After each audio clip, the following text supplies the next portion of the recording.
High friends, welcome to my new channel Krishna recipes lifestyle. আজ নিয়ে চলে এসেছি দই বেগুনের একটা রেসিপি নিয়ে। তো কিভাবে বানাচ্ছি দেখুন। 5টা বেগুন নিয়েছি মাঝারি সাইজে, হাফ ফালি করে কেটে নিয়েছি। তারপর তাতে অল্প নুন, চিনি, একটু হলুদ দিয়ে মেখে রেখে দিয়েছি কিছুক্ষণ। তারপরে বেগুনগুলোকে কড়াইতে ভেজে নেব। আমার একটু বেগুনগুলো বেশিক্ষণই রাখা হয়ে গেছে, আপনারা বেশিক্ষণ রাখবেন না, 8 ঘন্টা পরেই ভেজে নেবেন। তো এবার কড়াইতে তেল দিয়ে দিয়েছি, তেলটা গরম হতেই বাকি বেগুনগুলো দিয়ে ভেজে নিলাম একে একে। বেশ লাল লাল করে মজিয়ে একটা বেগুন ভাজা হয়ে গেল।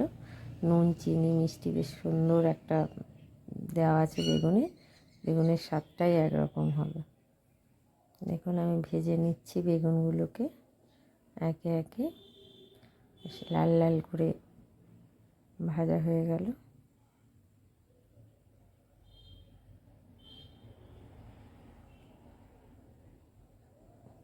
হয়ে এসছে আমার বেগুন ভাজা।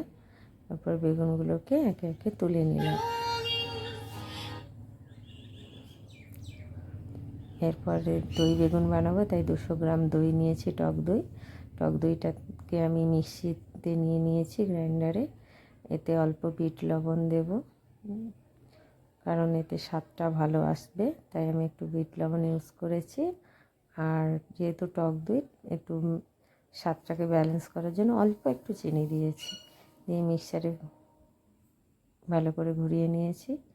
এরপর একটু কড়াইতে আবার একটু সাদা তেল আর সর্ষের তেল মিশিয়ে নিয়েছি। দিয়ে ওতে 2টো শুকনো লঙ্কা ফোড়ন দিলাম, আর দিলাম কালো সর্ষের ফোড়ন, আর দিয়েছি কারি পাতা। ব্যাস দুটো নাড়াচাড়া করেই, সবগুলোকে নাড়াচাড়া করেই দিয়ে দিলাম ফ্যাটানো দইটা। দিয়ে দেবো কিন্তু বেগুনগুলো, কারণ বেগুনগুলো দইকে বেশিক্ষণ ফোটানো যাবে না, কেটে যাবে। তো বেগুনগুলো একে একে দিয়ে নাড়াচাড়া করেই নামিয়ে নিলাম। হয়ে গেল আমার দই বেগুন। খুব সুন্দর একটা টেস্ট লাগবে, কারি পাতার একটা